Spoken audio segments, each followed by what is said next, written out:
mugire mukurikirane radiyo Cirimoso isoko ry'ukuri. Turabaramukije twongera tubaha ikaze ku insamirizi ya radiyo Cirimoso. Uyu ni wa mwanya wa ca kiganiro tubashikiriza uko indwi itashe. Uno munsi muja kuba muri kumwe na Liliane Ndereye na Dismas Bizoza hamwe na Emmanuel Nkurunziza. Ivyo tubashikiriza kuri uyu munsi ni bibiri nyamukuru.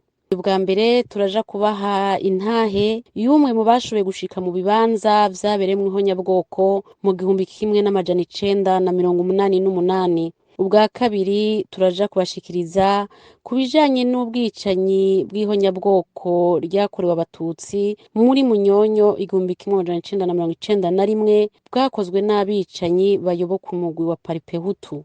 Ukuri, ubutungane niyo nzira y'amahoro. Nk'uko twabimenyeje mu ijambo ry'intangamarara twashikirije kuwa gatandatu ndamukiza muri uyu mwaka, igihe twabashikiriza intumbero y'insamirizi yanyu kumviriza guha ijambo abacitse ku icumu mu ihonyabwoko ryakorewe abatutsi mu myaka itanye n'ishingiro ry'ivyo twishinze. Kubera nk'uko mubizi munavyibonera iminsi yose, ubutegetsi buhari buri mu minwe y'abakoze iryo honyabwoko nyene ntibworohereza abantu bo muri uwo murwi kugira bashikirize ivyababayeko. N'umurwi witwa wo kuvuga ukuri no kunywanisha abarundi CVR ukaba waje usongera isibe kukungene na ntaryo ushira imbere ivyoza bizimanganya ibimenyetso vy'iryo honyabwoko ryahiga abatutsi mu ntumbero nyamukuru yo kweza abarikoze. Wongere kandi usibanganye kahise k'Uburundi mu kurondera vyanse bikunze bibafasha mu kindi kinyoma kibagenza co kwerekana ko imirwi yose y'abarundi yahamwe muri kahise, maze babe basutsemwo amabisi ryatohoza ryakorwa n'umurwi wagenwa n'ishirahamwe mpuzamakungu ONU. Uwo nawo ukaba wasanze abahirwa bari abatutsi, ari navyo washize ahabona ku rubuga rwayo kugira ngo vyihwezwe na bose. Ukuri, ubutungane niyo nzira y'amahoro.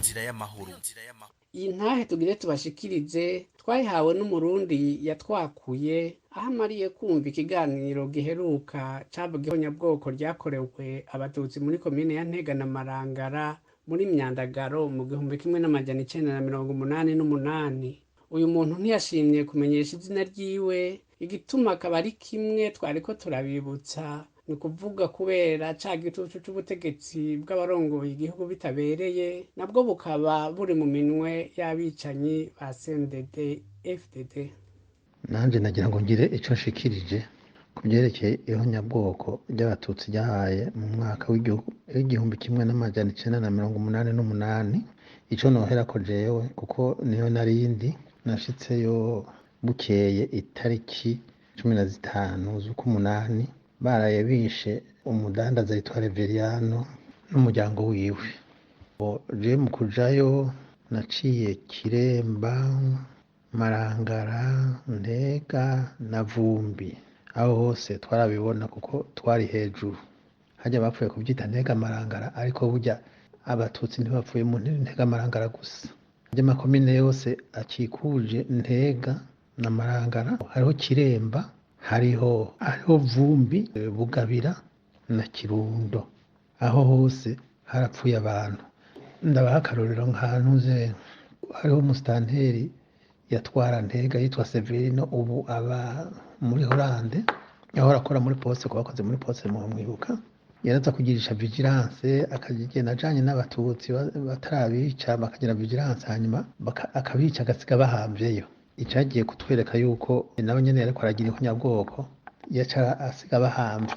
Mugabo umunsi umwe vyarashitse, umugore aje mu nama nyene, urabona baguma bagira inama z'umutekano, abona umuntu yambaye impuzu z'umugabo wiwe. Izo mpuzu arazerekana, uwo muntu yaciye yiruka, uwo musitanteri yaramufashe, barabica bagaca barara babahambye mw'ijoro.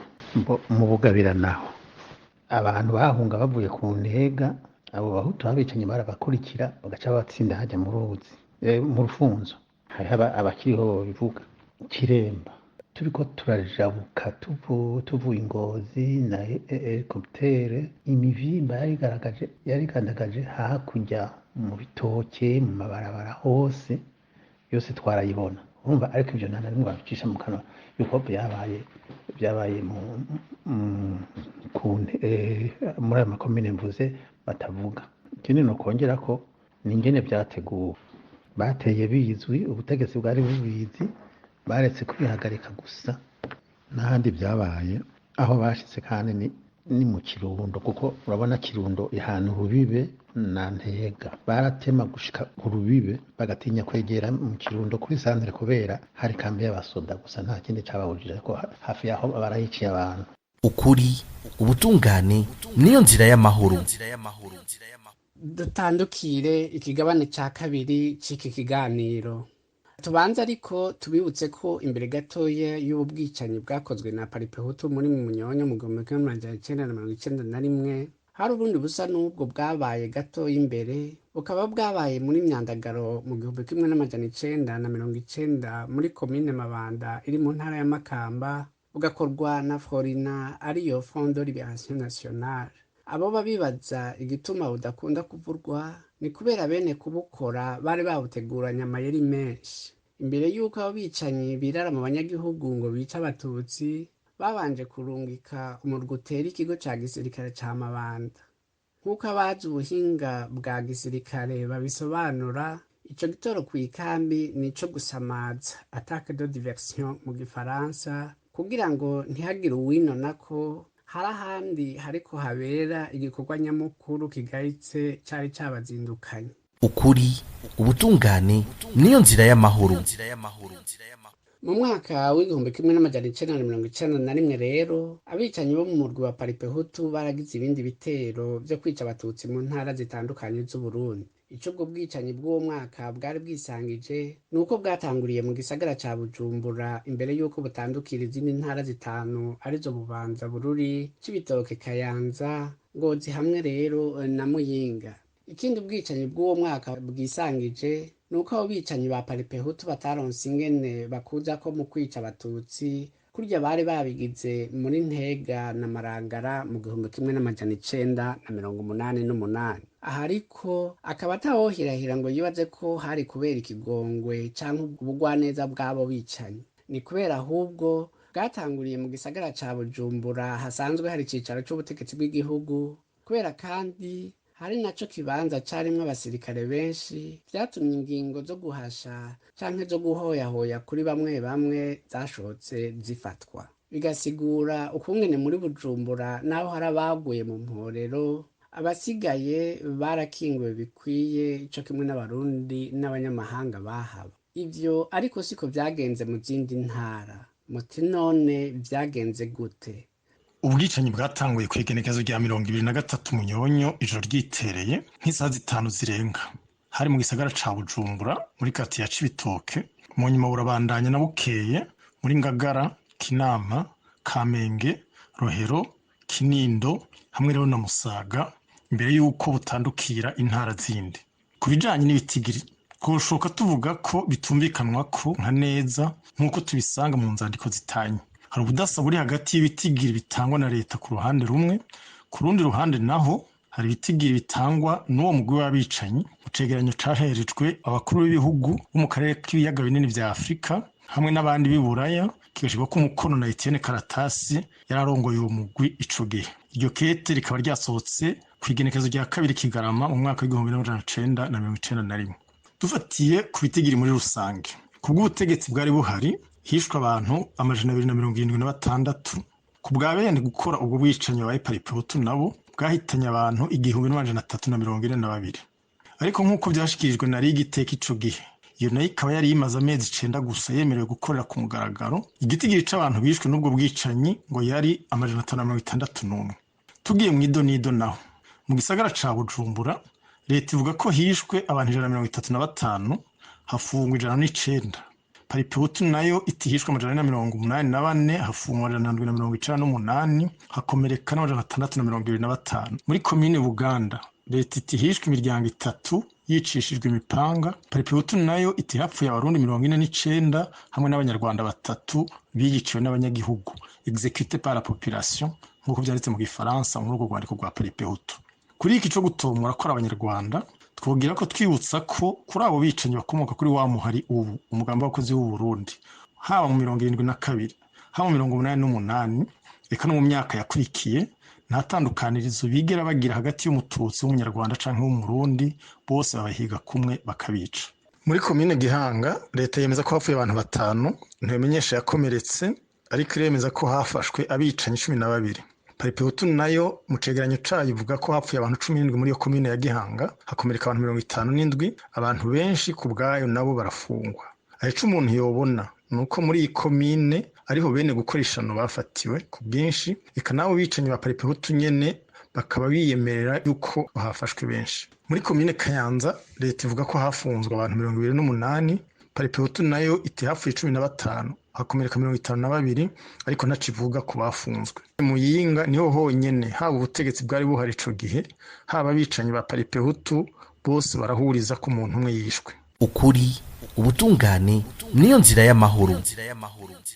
Icibonekeza gikuru mu vyabaye inkurikizi y'ubwo bwicanyi habaye muri leta kujarajara mu gikorwa co kumenyesha ibiriko biraba n'ivyabaye. Kubura imvugo itomoye muri politike y'igihugu, mu bimenyeshamakuru no mw'iradiyo na televiziyo vy'igihugu, bikaba vyatumye abicanyi ba Paripehutu barushirwa ubutegetsi, bakwira isi biyuha iryosozi ngo ni leta iriko iramara abanyagihugu mu bwoko kanaka, gutyo ibingira ryigiza intama, nako bica biba nk'uko umenga rya bingira ryatikije ibitungwa ririko ryitwarira umwungere yarabiragiye.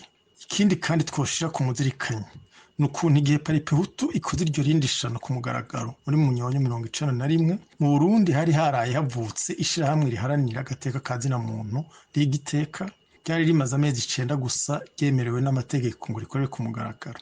Ubu buto bwaryo bukaba butabujije ariko ko riterera bimwe biboneka nko mu kumenyesha ibitigiri by'abapfuye twari duhejeje kubibamenyesha. Hampande y'ivyo ariko igikorwa Rigiteka yaranguye co gukebura leta kugira ngo inzego zayo ntizijaniranye mu gufata canke mu guhana abagize uruhare muri ubwo bwicanyi, naho cari ciza cane, carateye leta ihungabana kurusha kandi bidakenewe mu bikorwa vyayo byo guhana abo bicanyi n'ababashigikiye. Ibi vyabaye kubera abenshi mu bari barongoye igihugu batari bamenyereye mwene izo nkebuzo ziranga abari mu mashirahamwe hamwe na Rigiteka adaharanira ivyiciro vya politike canke asanzwe aboneka mu bihugu bisanzwemo ibinyamakuru vyigenga vyinshi. Ivyo vyose mukaba muzi ko mu Burundi bw'ico gihe atavyari bwaboneke. Ikindi kimwe cibonekeza mu vyabaye inkurikizi y'ubwo bwicanyi nuko igitigiri cashikijwe n'umukuru wa bene gukora amaraso y'abatutsi ari kinini, uko avyiyemerera akabisinya, kandi ko munsigura atanga mu kugeza kweza abicanyi hagukomeza hagaruka vya vyiyumviro tumaze kubona kenshi ahandi, nk'ivyuko abo bicanyi biyitirira abanyagihugu ukamenga ntibagira izina canke kandi karanga. Ikindi kandi twoshimikira ko twabonye n'ukuntu haba mu rwandiko rwa Paripehutu haba mu vya leta hageze kuvuga abafunzwe nta hamwe hatomorwa ko bagirizwe guhonya abatutsi. Insigura akaba ari kubera ku ruhande rwa leta, kubera umugambi w'ubumwe wari kuratangura ukaba utari bwamenyerwe, habaye gutinya gushira mu nyandiko co kimwe no mu mvugo ku kuntu umututsi ari we yahigwa na Paripehutu iyo yashaka kumuhonya kuva na kera. Ibi bigasigura ko bene kwandika ayo makuru canke ivyo bindi vyandiko vyo muri politike y'igihugu bareka gushirako ubwoko bw'ubuhirwa, baba bicura ko babigenjeje batyo bohava bafatwa nk'abariko bagiriza ubundi bwoko. Ku ruhande rwa Paripehutu naho, kuba naho nyene atana hamwe hemeza ko hahirwa umututsi, vyerekana ko hari habaye muri uwo murwi kwitegura guhagije ku bijanye no kumenyesha amakuru. Bari bakosoye ya mvugo n'inyandiko vyabaranga muri 72 igihe bari bakiri ubu, co kimwe no mu 88 aho badudurira ko barondera guhonya umututsi ngo kugira baronderera kazoza umuhutu. Ukuri, ubutungane niyo nzira y'amahoro.